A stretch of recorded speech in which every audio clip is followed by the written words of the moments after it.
जी नमस्कार दोस्तों, स्वागत करते हैं आप सभी को आपका यूट्यूब चैनल टारगेट भोजपुरी। जी बता दूं कि भोजपुरी के हिट मशीन खेसारी जी का एक बहुत ही बेहतरीन के गाना आ रहा है। जी हाँ दोस्तों, और ये मतलब सावन गीत है, बहुत ही गजब का, जो कि अखिलेश कश्यप जी का लिखा हुआ है।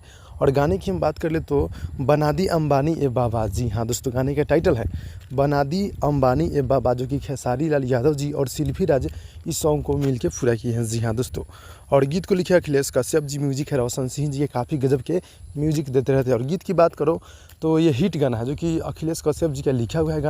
गाना पूरी तरह से बवाल का है। जी हाँ दोस्तों, और अन्नपूर्णा फिल्म से कल फुल वीडियो देखने को मिलेगा। अभी तो टीजर देखने को मिल गया है और पोस्टर मिला है, जो कि कल फुल वीडियो सॉन्ग देखने को मिलेगा। आप सब तैयार हो जाएगा जितने भाई लोग देख रहे हैं। जी हाँ दोस्तों, बना दी अंबानी ए बाबा गाने को बोले भैया, और खेसारी जी और जी लगा रहे हैं इस गाने को। मतलब सुनिएगा, कुछ अलग होने वाला है और ये गाना बहुत ही वायरल है।